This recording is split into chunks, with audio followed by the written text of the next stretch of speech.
Hello Internet, my name is Siren and welcome to my channel, Records of Siren, where I share with you the records of all my crafting adventures. Today I'm going to be showing you this fun little project I did, which was to turn the shirt that I like into this little cropped cover-up slash overshirt type garment thing. I think it's pretty neat and I can't wait to use it as a layering piece in the summer. So let's get into materials. So here is a list of all the materials and tools that I used to make this project. The shirt itself I got for $2 secondhand, as well as I got the buttons secondhand for I think about $1 for the whole pack that you see in this video. The black thread I got probably for around $2 or $2.50 at Walmart, and you can use that for so many projects because thread, in my opinion, lasts forever. And then the transfer paper I got quite a while ago in a pack for about $5. So in total, the cost, if I was buying all new materials, would come around to $10 or $10.50, depending on the price of the thread.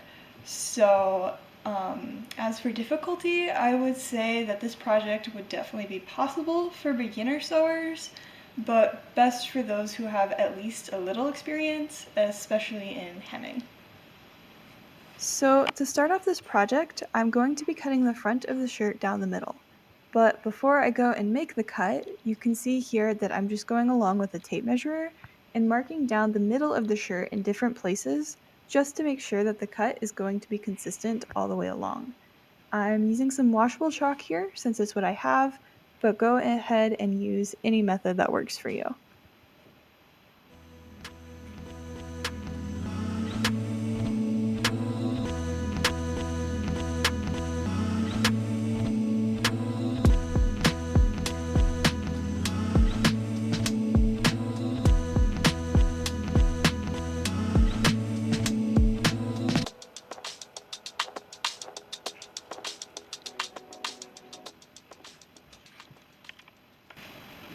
Then once I got a few marks down, I connected them all the way across the shirt like this using the chalk.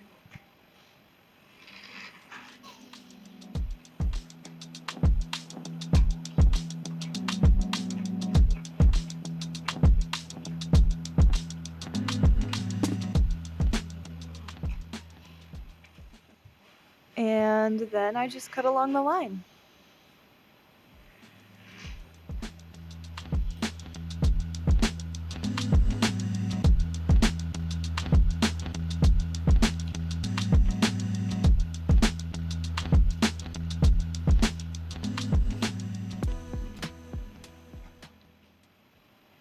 Before I continued on from here, I made sure to actually try the shirt on to see how it would fit now that I had cut it up.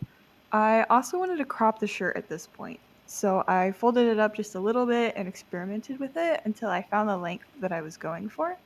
And once I did that, I went ahead and marked it with chalk while it was still on, just because it seemed like that would be the easiest way for me to keep track of that length.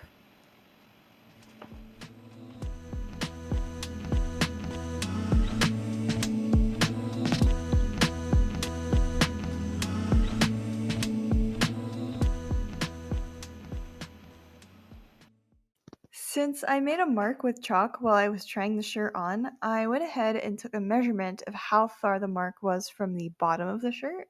For me, it was about 4 inches, so I went ahead with my chalk and tape measure and made more marks along the width of the shirt. So just several marks 4 inches up from the bottom all the way along the width.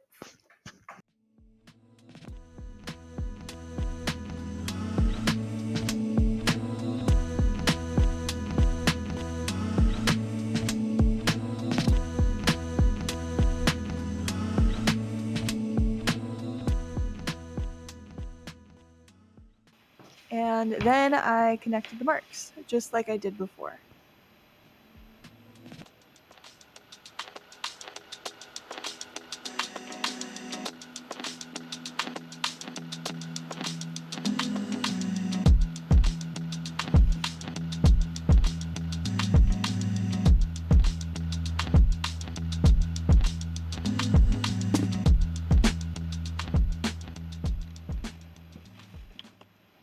It's also never a bad idea to recheck your measurements like I'm doing here, especially before making any irreversible changes to a project.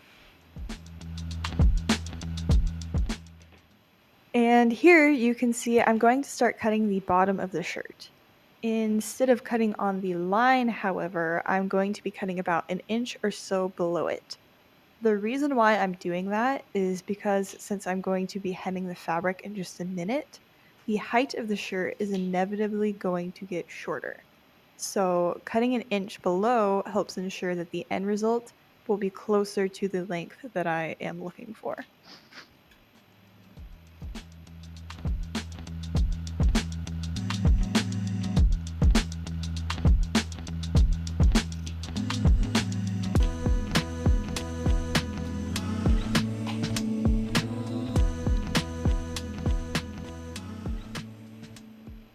Right, so now we're ready to start hemming. If you don't know, hemming is essentially taking the edge of a fabric and folding it onto the inside of itself, and then stitching it in place so that the raw edges will be hidden and more protected. There are several different ways that you can hem, but today I'm going to be folding the edges of my fabric in twice and then sewing along it. So here I have a piece of paper to quickly demonstrate what that will look like. So what we're going to do is we're going to take our piece of fabric, so I have my paper here, and we are going to fold the raw edge into the inside of the garment. So just like that, trying to get as even as we can. And then usually I would pin this, but on a real fabric. So then once that is all ready and all nice and even, you can take the bottom once again and fold it inwards, tucking in the edges, the raw edge of the fabric. And then you can pin that, and when we go along with the sewing machine, we'll be sewing along the top here. So that way it's keeping this in. This is what a straight stitch would look like, and then a zigzag stitch would either go along the top like that or catch the one layer of fabric and then catch the fold and then the one layer and then the fold. So would kind of look like this. Alright, so I'm going to start the first round of pinning on my actual project. And you can see here I'm pointing out the tag and seams of the shirt just as a reminder that the fabric should be folding into the shirt and not out of it. So when you're doing your hemming and you're doing your pinning as I am here, you want to see those seams in that tag or whatever else tells you that you're on the inside of your project.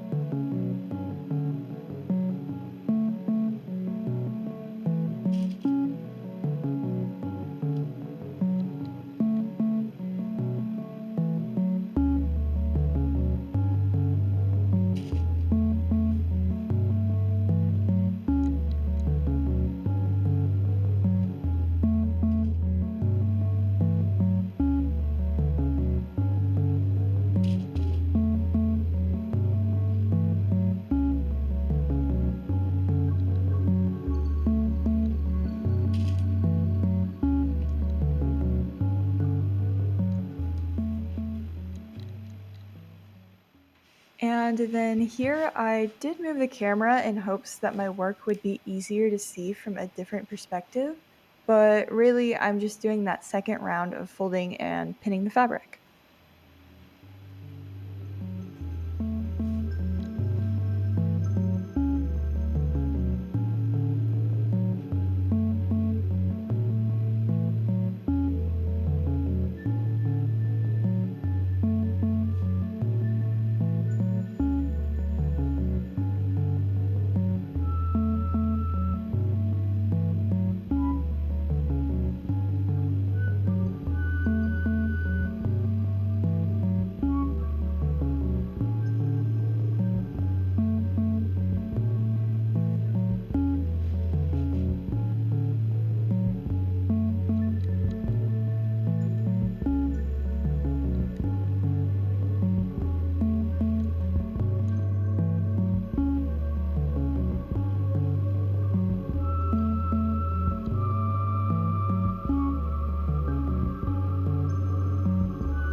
Now that all of the pinning is over, I'm going to be taking my shirt on over to the sewing machine and sewing along the bottom edge here, going along with the ways that the pins are already facing.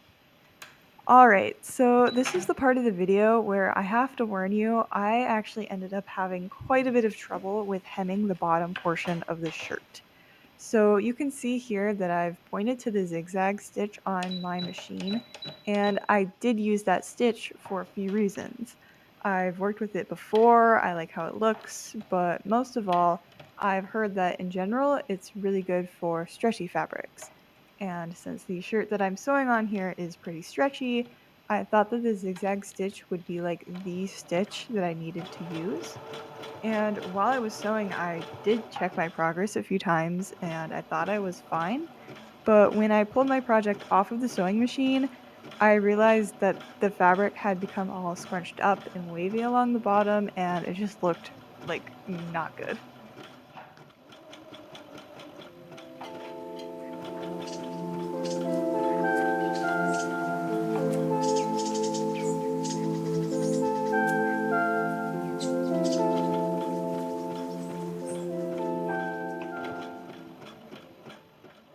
So you can see what that looked like. At the time, I thought that maybe the bad stitching was due to lack of experience, so I went ahead and hemmed the sides of the shirt with the zigzag stitch. And I loved the way that this came out. As you can see, I just love how neat it looks. The inside looks really nice. It did make me really confused on what went wrong with hemming the bottom portion of the shirt, though. For a while, I considered just leaving it, but it really bothered me, so I ended up seam ripping that entire bottom portion out. I ended up trying to re-sew the bottom portion of the shirt, but it didn't work out great, and I just had to seam rip it out a second time.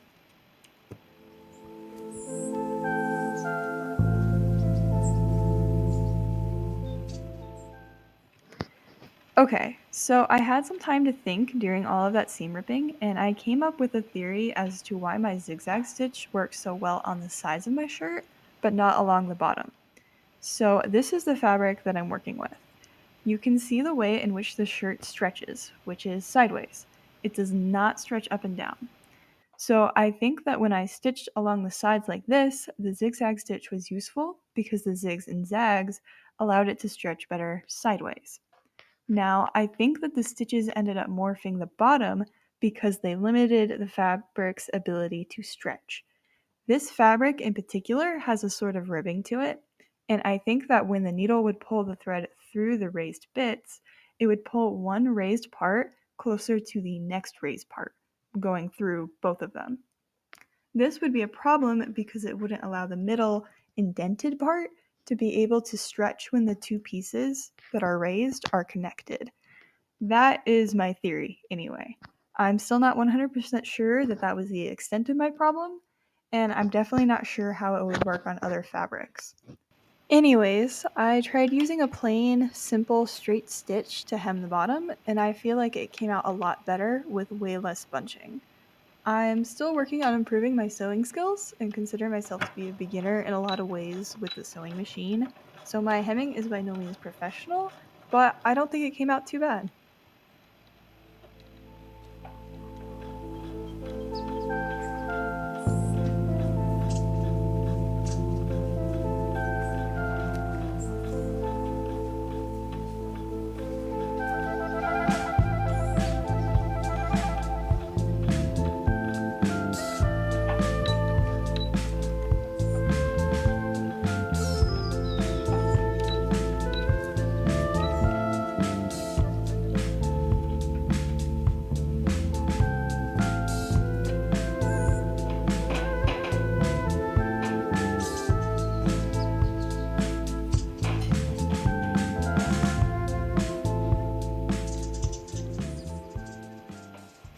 Since I had been having some difficulties figuring things out in the hemming process and had been fighting with my sewing machine a little bit, I had skipped over the corners when working with my machine.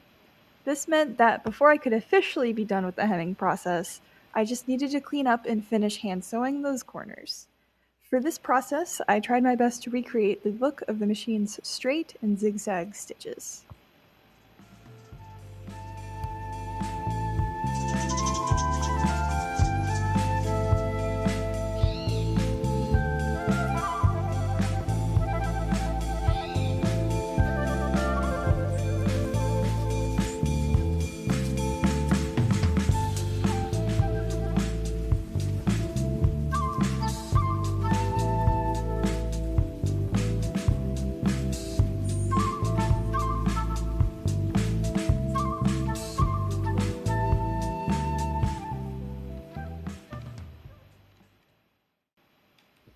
Now that I've finally gotten all of the general shaping of the garment out of the way, I also wanted to add in some fun and cool details as well.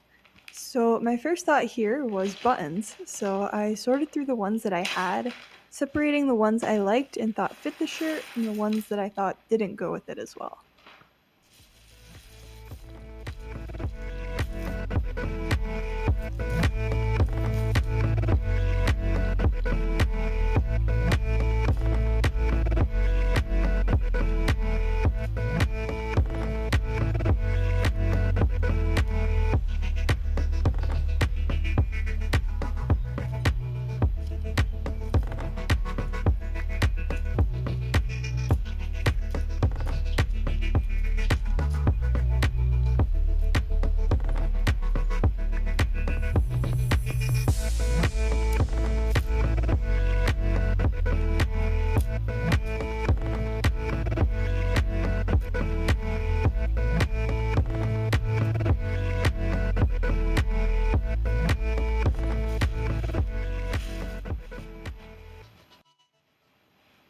And after I sorted them all out, I just messed around with the buttons and their spacing until I settled on a design.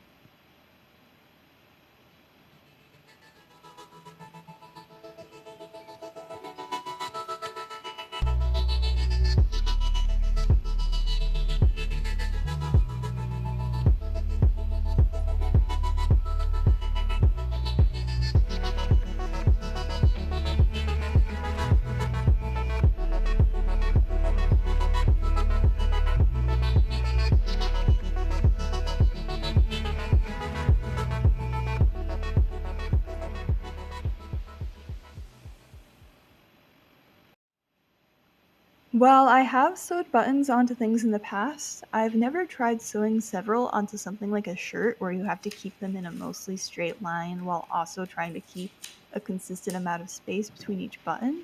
So I actually went ahead and used some tape to help keep the buttons in place. I also, if I were going to be using these buttons as actual buttons to close up the shirt, I would have been a lot more meticulous about this. But for this project, I just wanted them to be decorative.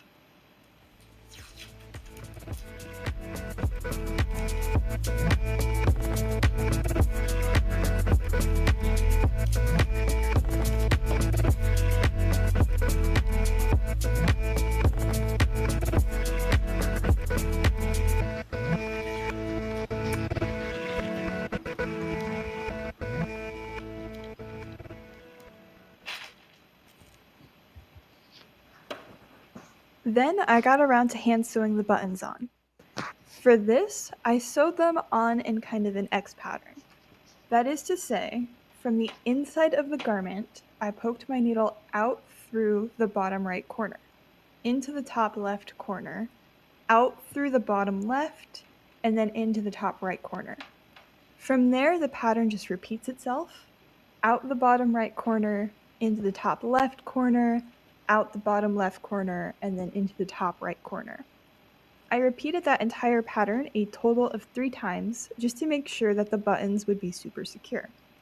Now, I know that this sounds complicated, but as I said, I'm simply creating an X shape around the button. And I'll put a visual here that can hopefully help you visualize the process a little better.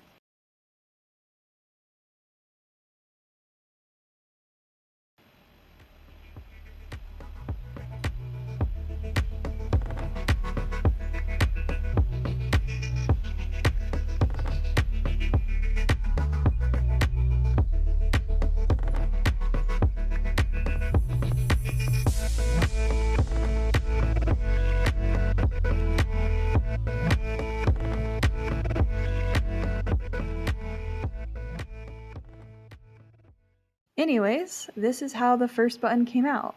Since I was pretty satisfied with it, I just continued on hand sewing the rest on until all of the buttons were attached.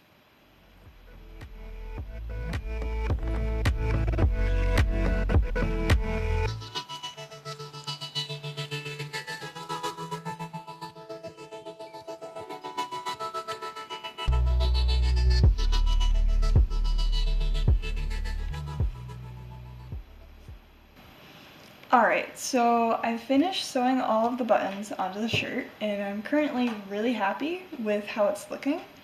But I wanted to do one last final big project for this, and that is I wanted to add a graphic to the back because I think the back is just kind of lacking something right now.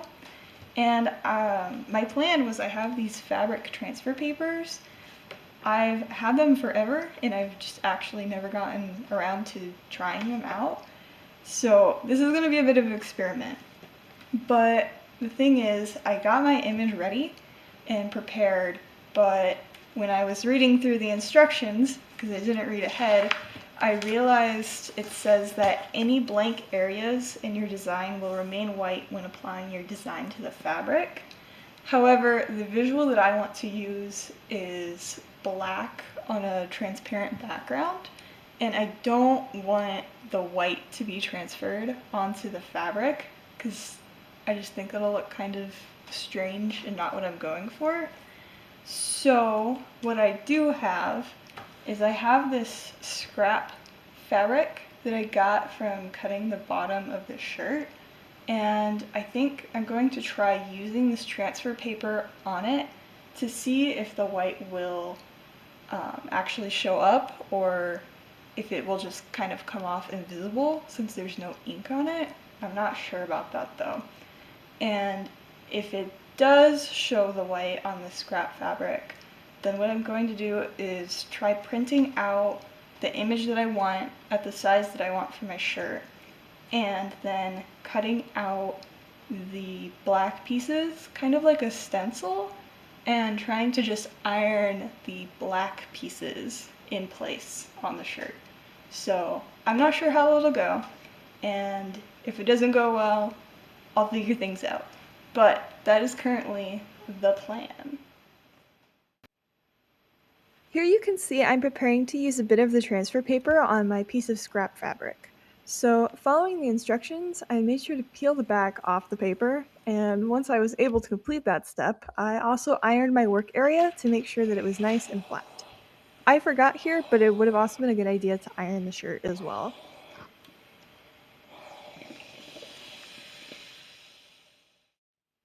Anyways, after that, I placed the transfer paper onto the fabric and covered it up with a silicone sheet that came with the transfer paper.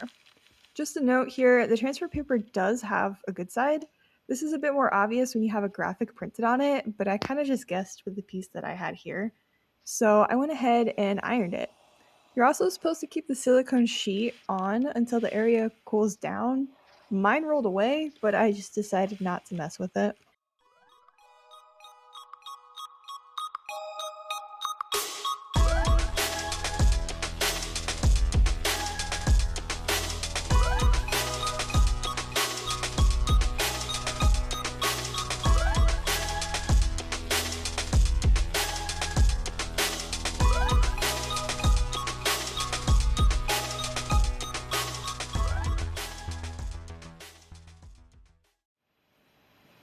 Oh,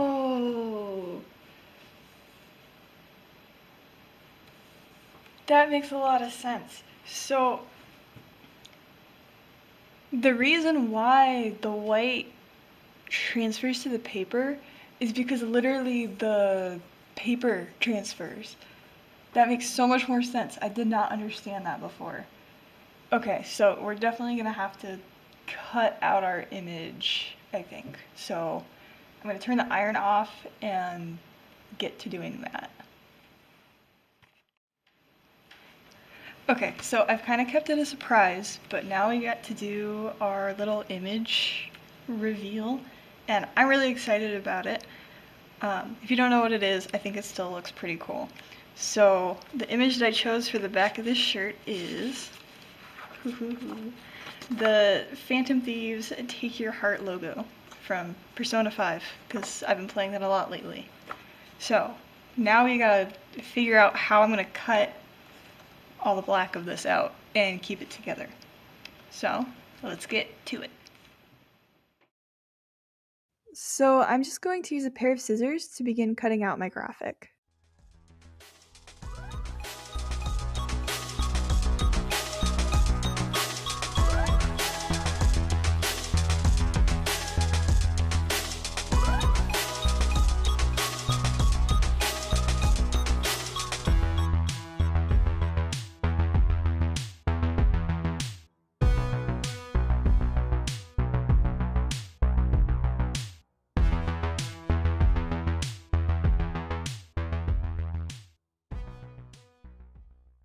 For some reason here, I thought I could just keep using the scissors to do all the rest of the cutting, but that was a really difficult and time-consuming process.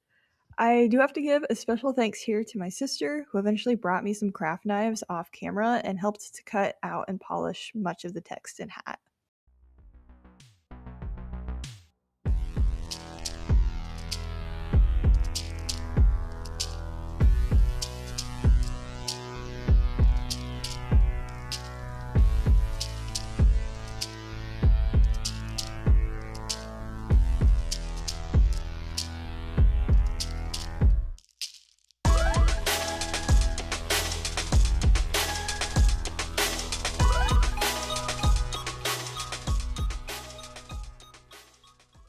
Once that process was done, I took a black Sharpie to the edges just to darken the spots I couldn't get with the craft knives.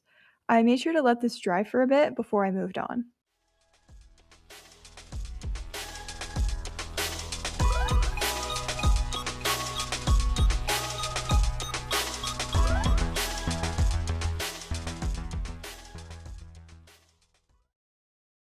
By now, everything was finally prepared.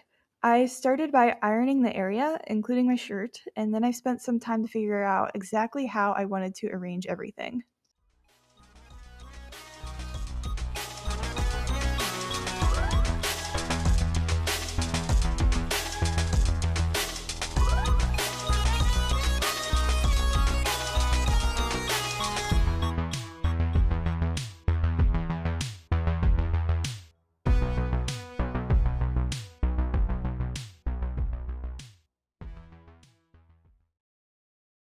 I decided that to start, I just wanted to iron the hat to avoid any of the smaller pieces getting moved around in the process. So I just had that in the silicone sheet on the shirt when I started ironing.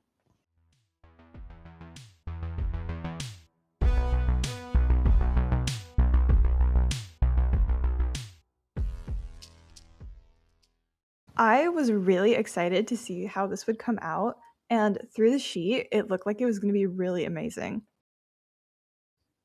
That is until I actually removed the paper, only to find this. In all of my excitement, I had forgotten to peel the back off of the transfer paper, and so instead of ironing the paper to the fabric, I just ironed it to itself. This was so incredibly disappointing to me, especially after having spent so much time making the pieces look perfect, that I almost considered just giving up on it.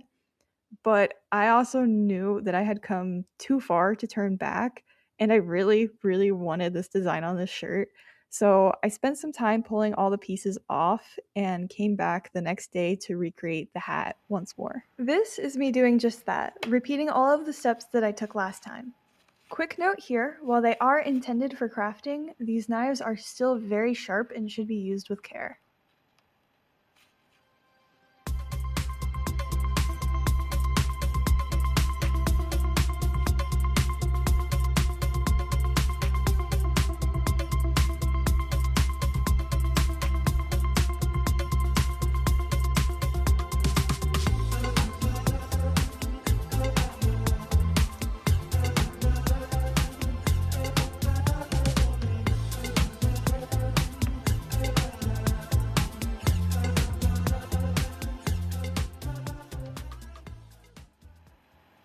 Once I was ready to apply the hat graphic to my shirt again, I made sure to peel off the backing this time, being careful not to accidentally rip the paper.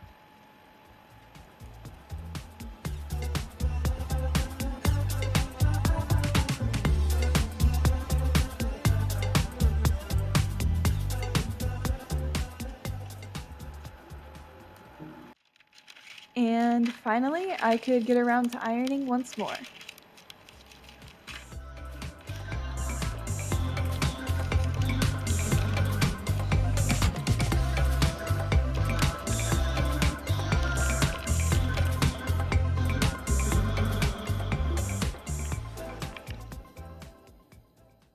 When I was finally able to peel off the silicone paper, the transfer looked even better than I had expected. In terms of touch, it actually felt like it was fused with the fabric now too. Using that as motivation, I quickly got to working on the words.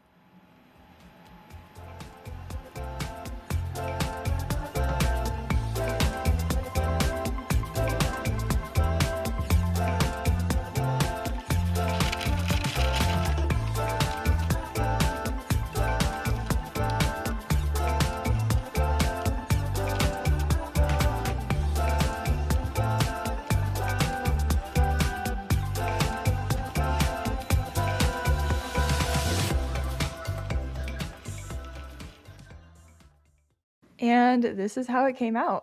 I personally think it looks really cool. So yeah, this is the completed shirt. I did end up adding just a couple of pins on at the end to pull it all together. Keeping with the heart theme, I used this heart and arrow shaped one as well as this Yu-Gi-Oh one since one must believe in the heart of the cards.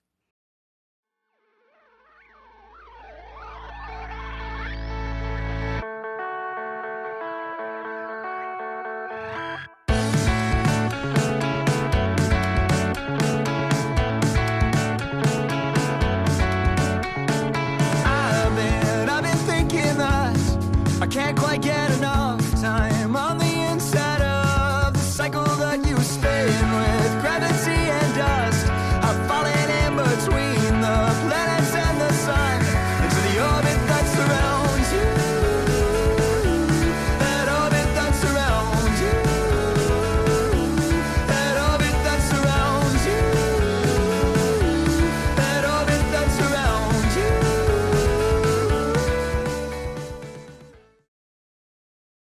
Before I go, I just wanted to say thank you all for joining me on this adventure.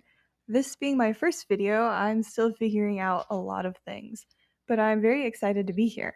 I have a lot of ideas for projects that I want to create, so if you're interested, stay tuned.